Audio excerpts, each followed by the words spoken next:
हाँ, अभी question answer. तो पहले प्रोसेस समझ में आ गया कि भाई यहाँ आएगा, कॉल में जाएगा, फिर हम कॉल में विजिट करेंगे बारी बारी, डोंट वरी। अभी आपको फ्रेश फूड वेजिटेबल रिलेटेड कोई क्वेरी का बताओ, नॉर्मल प्रोडक्ट का वापस से बोल देता हूँ मैं कि समझो मुझे फर्नीचर, मैं खुद एक्सपोर्ट करता हूँ फर्नीचर, तो फर्नीचर मेरा मैन्युफैक्चर बनाएगा, ये मेरा उसे अहमदाबाद में क्या है, तो मेरा वो बॉक्स पैकिंग भी होकर के देगा, बॉक्स बना के आ जाएगा, ये बॉक्स यहाँ पे मैं रख दूंगा, फिर मैं मेरे फैक्ट्री टपिंग करना है तो कंटेनर में मेरी फैक्ट्री में मंगाऊंगा, इधर आएगा, इधर कंट्रा आ जाएगा, कंट्रा आने के बाद मैं उसमें लोड कर दूंगा और उसका मैं बनाऊंगा ई-वे बिल। क्या बनेगा? यहाँ से फैक्ट्री से निकलेगा तो जो भी नॉर्मल प्रोडक्ट होगा जिसका ई-वे बिल कंपलसरी उसका बनाना पड़ेगा हमको, तो ई-वे बिल निकलेगा, यहाँ से सीधा CFA स्पॉट में जाएगा। दूसरा, इनवॉइस एंड पैकिंग लिस्ट मैं किसको दूंगा? CHA को। CHA फाइल करेगा शिपिंग बिल, जैसे शिपिंग बिल फाइल होगा मेरे कार को कस्टम में जाएगा, कस्टम वाले चेक करेंगे, चेक में तो क्या नॉर्मल होता है, डाउट लगा तो खोलते हैं, बाकी चला जाता है। उसके बाद जो है कार्गो चला गया, कार्गो जैसे ही शिप में चला जाएगा हमको क्या मिलेगा? बिल ऑफ लेडिंग मिल जाएगा, तो हमारा कार्गो एक्सपोर्ट हो गया, हमको BL मिल गया। अब पेमेंट टर्म का बात किया था, copy of document payment term था, कौन सा? उसमें हम बायर को क्या दिखाएंगे? BL का कॉपी दिखाएंगे, BL का कॉपी दिखाने से उसके बाद वो पेमेंट करेगा, पेमेंट आने के बाद हम उसे क्या देंगे? Original document, invoice, packing list, सारे डॉक्यूमेंट हम उसे मेल कर देंगे, बायर को क्या करेंगे? मेल कर देंगे, बायर के पास वो डॉक्यूमेंट पहुंच जाएंगे, हमारा पेमेंट हमको मिल गया। दूसरा पेमेंट में LC होता है, मैंने बता दिया आपको, एक्सपोर्ट के 15 डेज के अंदर आपको क्या मिलेगा? पेमेंट मिलेगा, सारे डॉक्यूमेंट कलेक्ट करेंगे, हमारी बैंक को देंगे, हमारी बैंक अमेरिकन बैंक को देगी और अमेरिकन बैंक डॉक्यूमेंट चेक करके पेमेंट करेगी।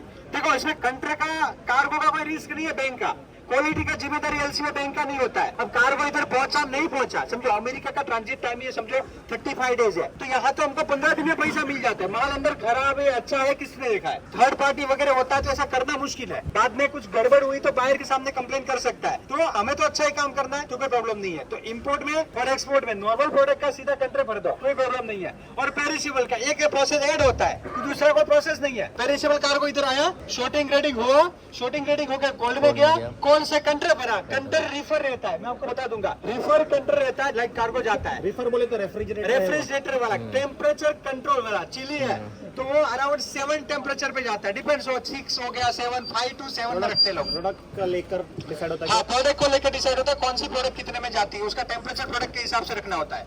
मिक्स है तो मिक्स जनरली 7 के अगल बगल जाता है, 6, 7 में रख सकते हो आप टेम्परेचर। हाँ, जगरी को दोनों में भेजते हैं, डिपेंड ऑन सीजन। अगर टेम्परेचर बढ़ेगा तो पिघल जाएगा जगरी, तो फिर रिफर में भेजना है आपको, जगरी का भी टेम्परेचर सेट कर सकते हो, बाकी नॉर्मल में भेज सकते हो। डिपेंड कहाँ जा रहा है, कितना दूर जा रहा है, कितना दिन अंदर रहेगा, वरना के अंदर गर्मी होगा तो खराब हो जाएगा, बाकी प्लास्टिक के डब्बे वगैरह में रहता है, प्रॉब्लम नहीं रहता। डिपेंड क्या पैकिंग है। कोई ऐसा प्रोडक्ट है? हाँ, रिफर और सादा कंट्री का रेट डिफरेंट रहता है, उसमें समझो ना, इसका 1 लाख रुपया नॉर्मल का, उसका 1.5 लाख रुपया होगा, थोड़ा डिफर, क्योंकि रिफर का उसको टेम्परेचर मीटर, बिजली चाहिए, उसको लाइट चाहिए, इसलिए थोड़ा ज्यादा रहता है, रिफर का नॉर्मल से ज्यादा रहता है। पैकिंग कौन सा पैकिंग? पैकिंग तो ये तो रिफर में जाएगा ना, पेरिशेबल तो सारा रिफर में जाएगा। या अच्छा, ये ब्रांडिंग भी करके दे देगा? हाँ, सुना, बॉक्स खाली तो यूज करेगा कि ब्रांडिंग करके भी देगा?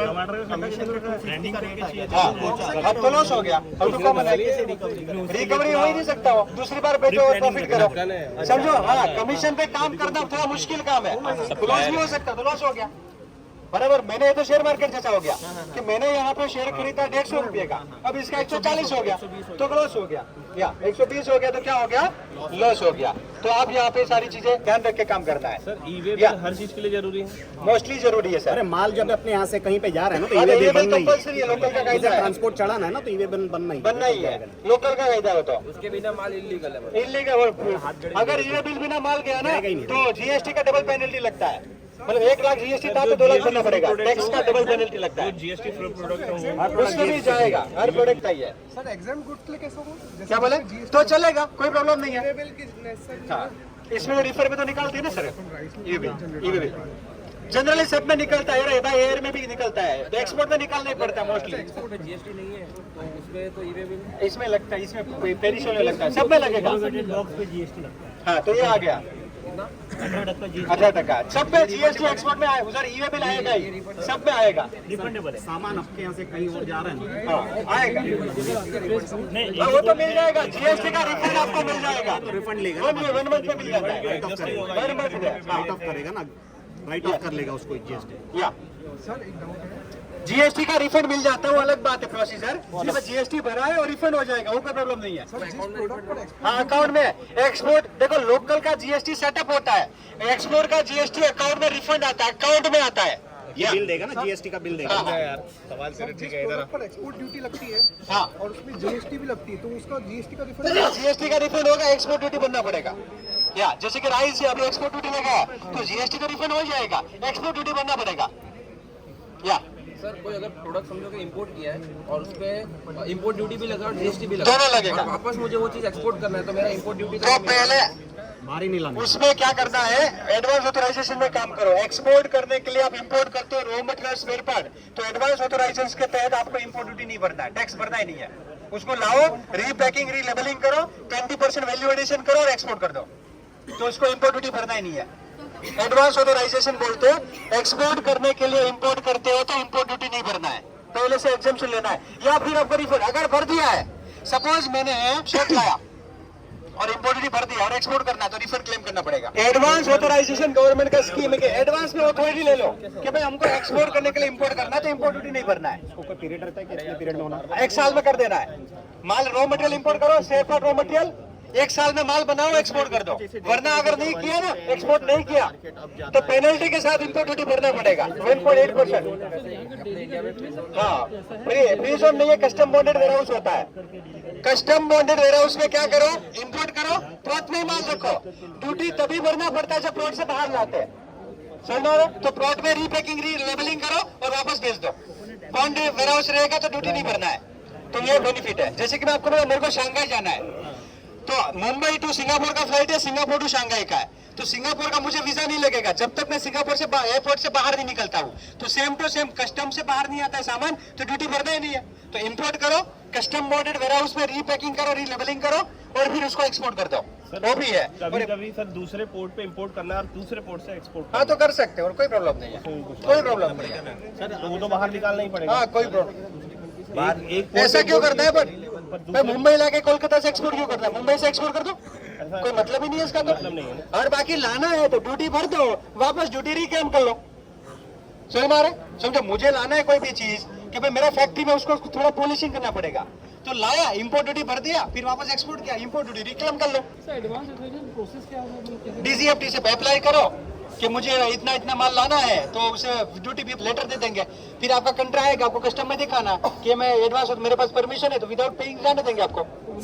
लेबर ले आके पैकिंग, हाँ वो करवा देगा। हाँ, तो वो तो सर्टिफिकेट गवर्नमेंट से मिलता है। कस्टम से बाहर नहीं ला सकते, नहीं ला सकते हो ना, कस्टम से लाके फैक्ट्री में लाओ, रीपैकिंग करो। समझे, डेट्स लाया मैं प्रैक्टिकल, एडवांस ऑथराइजेशन में लाया मैं, तो इंपोर्ट ड्यूटी भरा ही नहीं है।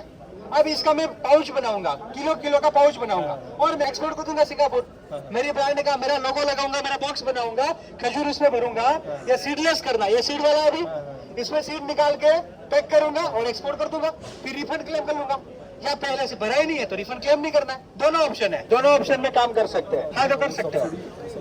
और गवर्नमेंट क्या सब्सिडी, मतलब गवर्नमेंट बेनिफिट वो मिलेगा आपको, थोड़ा उसमें कम हो जाता है पर मिलेगा, उसमें थोड़ा कम हो जाता है एडवांस ऑथराइजेशन में, बाकी मिलेगा आपको, वो भी मिलेगा। क्या आप सक्सेसफुल एक्सपोर्टर बनना चाहते हैं? राइट बिजनेस मेंटर को फाइंड कर रहे हो जो आपको स्टेप बाय स्टेप आपका बिजनेस स्टार्ट करने में हेल्प करे? Then join our export import practical training and learn from exporter and international export import trainer mister Paresh Solanki. Training को ज्वाइन करने के लिए हमारी एप्लीकेशन को डाउनलोड कीजिए और visit www.onlineexim.com. For more detail, you can contact us